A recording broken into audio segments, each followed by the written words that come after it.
भी किए, लेकिन उस लड़के को लोगों ने पकड़ के पुलिस के हवाले कर दिया और तफ्तीश जारी कर दी है।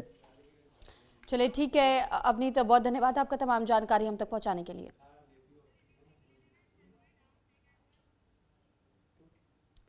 और अब खबर भोपाल से है, जहां भोपाल में ईरान समर्थित पोस्टर लगे हैं। मुहर्रम से ठीक पहले ही ईरान समर्थित पोस्टर लगे हैं। ईरान के सुप्रीम लीडर का पोस्टर लगाया गया। खामेनेई का ये पोस्टर अलग अलग जगहों पर देखने को मिला है। सड़कों पर झंडे भी लोग लहराते हुए देखे गए हैं। तो फिलहाल ईरान के समर्थन में कई जगहों से ऐसी तस्वीरें सामने आ रही है कि कुछ लोग जहां इजरायल को अपना समर्थन दे रहे हैं, तो कुछ लोग अपना समर्थन ईरान को दे रहे हैं। हालांकि देखिए, ईरान और इजरायल के बीच में जंग के हालात दिखाई देते हैं, लेकिन इसके बावजूद अलग अलग जगहों पर भी, यानी दूसरे देशों में भी आप इनके समर्थन में लोगों को सड़कों पर उतरा हुआ देखेंगे। और ऐसे में दो धड़ों में भारत में भी लोग बटे हुए हैं, यानी कि कुछ लोग ऐसे हैं जो कि इजरायल का समर्थन कर रहे हैं, तो कुछ ऐसे लोग हैं जो कि ईरान का समर्थन करते हुए देखे गए हैं। और ये पोस्टर्स अलग अलग जगह पे चस्पाए गए हैं।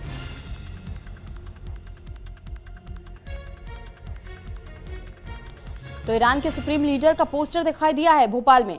भोपाल से तस्वीरें इस वक्त हम आपको दिखा रहे हैं, जहां पर ईरान का समर्थन करते हुए लोगों ने जगह जगह पर ईरान के समर्थन में पोस्टर चस्पाए हैं। और साथ ही जानकारी आपको दे दें कि मुहर्रम से पहले ईरान समर्थित पोस्टर से देखे गए हैं। इस पर ज्यादा जानकारी के साथ संवाददाता अली शरा इस वक्त हमारे साथ जुड़ चुके हैं। अली, आपसे जानकारी चाहेंगे कि ये जगह जगह पर जो पोस्टर्स लगाए गए हैं, इसके पीछे की वजह क्या लोगों की ओर से बताई गई?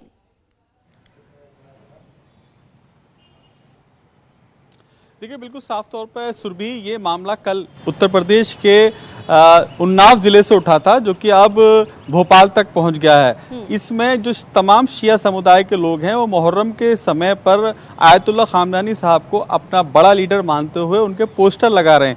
हालांकि जो शिया धर्मगुरु हैं, उनका ये आरोप है कि प्रशासन नाजायज तौर से परेशान कर रहा है, जबकि भारत जो है वो इजराइल और ईरान दोनों का मित्र देश है। इसके चलते किसी को कोई दिक्कत नहीं आनी चाहिए, लेकिन लगातार पोस्टर उतारे जा रहे हैं। और ये भी आरोप लगाया जा रहा है कि जिस तरह से पोस्टर लगाए जा रहे हैं, इसको ईरान के सुप्रीम लीडर का भारत में पोस्टर लगाने का क्या मतलब है। ये भी आरोप लगाया भोपाल से कि ईरान के झंडे फहराए गए, जो कि बेहद गलत है। ईरान के झंडे नहीं फैलाने चाहिए। इसी के चलते फिलहाल भोपाल पुलिस जांच कर रही है। उत्तर प्रदेश के भी काफी जिलों से लगातार ही खबरें आ रही हैं। अभी भी बात करें तो अभी भी जौनपुर जिले से ये खबर आ रही है कि वहां पे सवाल यही है, सवाल इसी चीज को लेकर के इस वक्त पूछे भी जा रहे हैं कि आखिर ईरान के पोस्टर्स लगाए गए, ईरान के अगर झंडे लहराए गए तो दिक्कत है लोगों को, लेकिन इसी भारत में इजरायल का समर्थन भी तो खुले तौर पर हो रहा है। और भारत के लिए तो दोनों देश दोस्त की तरह हैं।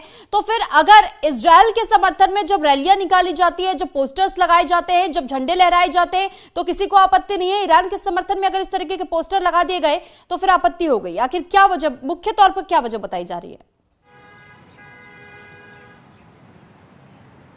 देखिए, बिल्कुल साफ तौर पर अभी तक की अगर बात करें तो भोपाल पुलिस कमिश्नर और जो उत्तर प्रदेश के अलग अलग ज़िलों से जिस तरह की घटनाएं सामने आई हैं कि पुलिस ने जबरन तौर पर पोस्टर उतारे गए। हालांकि शिया समुदाय के लोगों का साफ तौर पे कहना है, अगर उनके धर्मगुरु यासूफ अब्बास साहब की बात कर ली जाए, जो कि लखनऊ में बड़े धर्मगुरु कहलाते हैं, तो उनका ये कहना है कि आयतुल्लाह खामनानी साहब, अब ईरान इजराइल का मामला सामने आया, लेकिन इससे पहले वो हमेशा से शिया समुदाय के सुप्रीम लीडर रहे हैं। और उन्हीं की इस तौर पर, यानी कि उनकी एक अच्छी उन्होंने जो पहल की है अपने शिया समुदायों को लेकर, उसके लिए उनके पोस्टर लगाए जा रहे हैं, ना कि इजराइल से जंग जीतने के लिए। हालांकि इस पूरे मामले की फिलहाल की बात करें तो जांच चल रही है, लेकिन अभी तक की बात यही सामने निकल कर आ रही है कि लगातार जहां जहां जिन जिन जिलों से पोस्टर उतारे गए हैं, वह लगातार विरोध किया जा रहा है। सुरभि, ठीक है अली, बहुत धन्यवाद आपका तमाम